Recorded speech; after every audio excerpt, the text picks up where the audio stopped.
여러분 안녕하십니까? 린도알람 한상조입니다. 지금부터 2024년 8월 12일 월요일 한상재와 함께하는 인도네시아의 자연이 그리워 방송을 시작하겠습니다. 마침내 프랑스 파리올림픽은 막을 내렸습니다. 인도네시아의 메달 획득 결과를 보면은 변함없이 금 2개와 동메달 1개로 종합순위 39위를 마크해냈습니다. 하지만 미국은 금 40개로 세계 1위에 울뚝 섰고요. 중국도 금 40개로 2위를 차지하고 있습니다. 그 다음은 우리를 견제하고 있던 일본이 우리나라를 따돌리고 금 20개로 3위를 마크해냈습니다. 그리고 호주가 금 18개로 4위로 마감하는 결과를 냈습니다. 개최국인 프랑스는 금 16개로 5위로 떨어졌고요. 네덜란드가 금 15개로 6위, 그리고 영국이 금 14개로 7위, 그 다음이 우리나라인데요. 폐막전의 헤비급 여자 역도에서 은메달을 마지막으로 딴 결과 금 13개, 은 9개, 그리고 동메달 10개로 토탈 32개의 메달을 따서 종합순위 8위의 성과를 거뒀습니다. 우리나라 뒤에는요, 이탈리아가 있고요, 독일, 그리고 뉴질랜드, 또 캐나다가 뒤를 잇고 있습니다. 파리올림픽이 앞으로 4년 뒤, 그러니까 2028년 여름에 미국 로스앤젤레스에서 열리기로 약속을 하고 폐막을 하자 인도네시아 콤파스 신문은 일면 톱 뉴스를 즉시 국내 정치권으로 돌리고 있습니다. 즉 아이르란과 하르타르토 골가르당의 그 당 총재가 갑자기 사인계를 던졌다고는 뉴스가 나타난 겁니다. 그런데 그는 사임을 선언했지만 그냥 나가지는 않고 무엇보다 민주주의를 보호하고 계속 발전시켜야 한다는 그런 말을 하고 나가고 있습니다. 제목도 이상하리만큼 민주주의는 지켜져야 합니다라는 그런 제목을 뽑아 들었습니다. 뭔가 이 사람의 그 사임에는 민주적이지 않은 그런 프로세스가 있는 것으로 비춰지고 있습니다. 아이르란과의 골가르당 총재직 사임의 변은 뭔가 골가르 전당대회에서요, 큰 일이 발생한 것을 시사해주고 있습니다. 즉 오는 10월이면은 조코위 대통령 정부에서 프라보오 차기 대통령 정부로 안정적인 정권 교체가 되어야 하기 때문에 자기가 총재직에서 물러난다고 하는 그런 말을 하고 있는 것입니다. 그는 그 이슬람 신자들이 말하는 것처럼 비스밀라 히라마 니라힘이라고 하는 그 이슬람식 그 인사말을 남기고 사임을 하고 있습니다. 즉 다시 말해서 그냥 자기가 자진해서 물러난 것이 아니다라는 것을 강조하는 것이고요. 이것은 신의 뜻에 따르는 것이다. 즉 전능하신 알라의 인도, 그러니까 하나님의 인도를 받아서 당 총재직을 물러나는 것이라고 말했다고 하니까 고을가르 당내 분열 그런 양상이 아주 피부적으로 느껴지고 있습니다. 그런데 아이르란가만 총재직에서 물러나는 것이 아니고 부총재인 유습 함가도 함께 물러날 것이라고 합니다. 그렇게 되면 유습 함가는요, 고을가르당 당직도 내려놓게 되는 것이고요.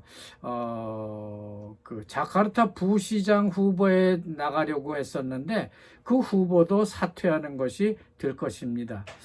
이렇게 콤파스가 골가르당의 당내 분열을 확대 보도하고 있는 것은 그만큼 골가르당이 지난 총선에서 다수 의석을 얻었기 때문에 그런 것 같습니다. 차기 정부에서의 주도권도 이 당이 이끌 것이 예상됐는데, 그리고 다가오는 지방 선거에서도 후보를 내는 등 중요한 인도네시아의 정치적 변화를 아이를랑가 그리고 함가가 이것을 보았기 때문에 그런 게 아닌가 하는 그런 생각을 해봅니다. 골가르당의 부활을 알리는 시점이 이때였는데 이게 무너지는 것 같다는 생각이 듭니다. 어쨌든 골가르당 당대표인 아이를랑가가 사임을 했기 때문에 당대표는 다시 뽑아야 합니다.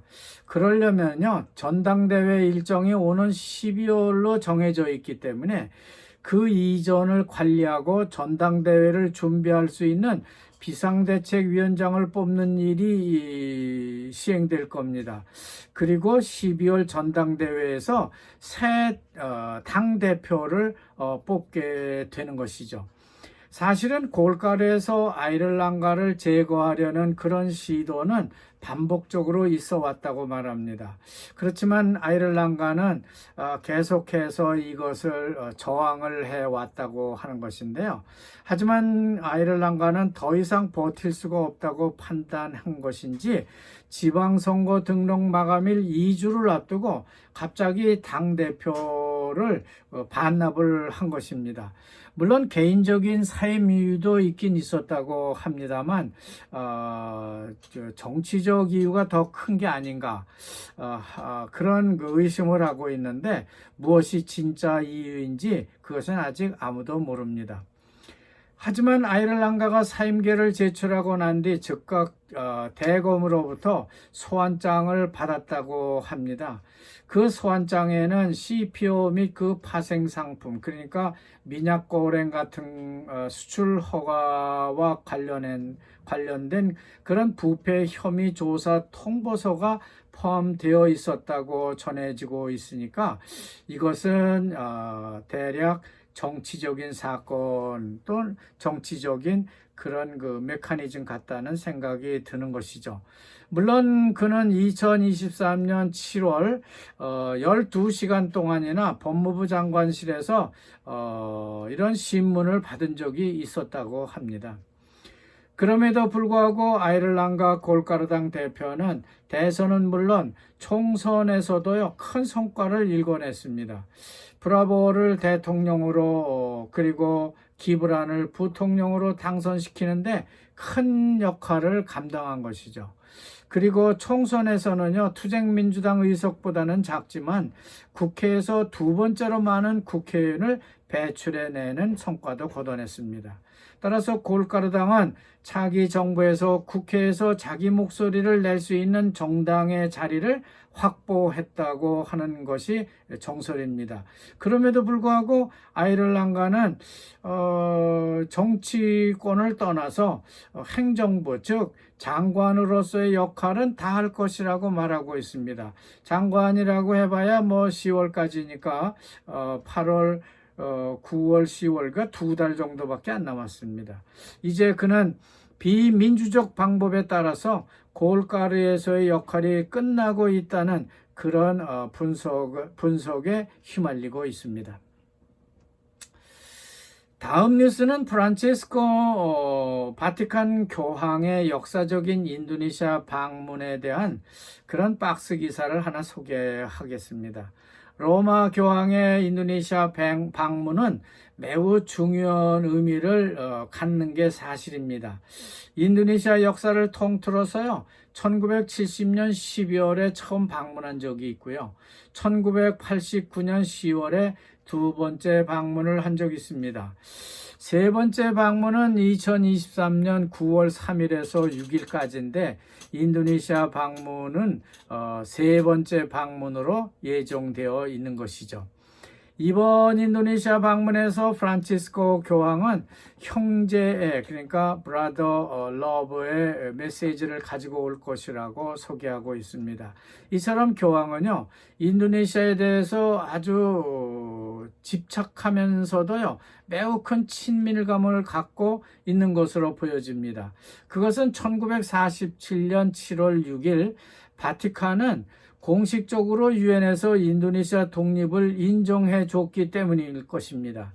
당시 바티칸은 이집트와 인도 그리고 시리아에 이어서 인도네시아의 독립을 인정한 것으로 유명하죠. 자, 이제 인도네시아는 독립기념주간에 돌입했습니다. 인도네시아 전국이 메라푸띠 깃발로 물결치고 있기 때문입니다. 참 대단한 나라입니다.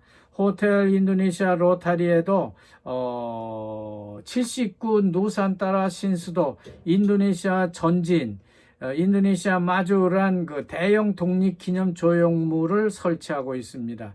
이제 어저께죠. 그러니까 자동차 없는 날에는 많은 시민들이 이곳을 지나가면서 사진을 찍었다고 합니다. 어쩌면 이런 대형 독립기념일 조형물은 이제 자카르타에서는 볼 수 없게 될지도 모릅니다. 그것은 이런 독립기념 행사는 이제 모두 누산타라 신수도에서 열릴 것이기 때문에 그렇다는 것이죠. 자, 이상으로 월요일 방송을 마치겠습니다. 여러분 감사합니다.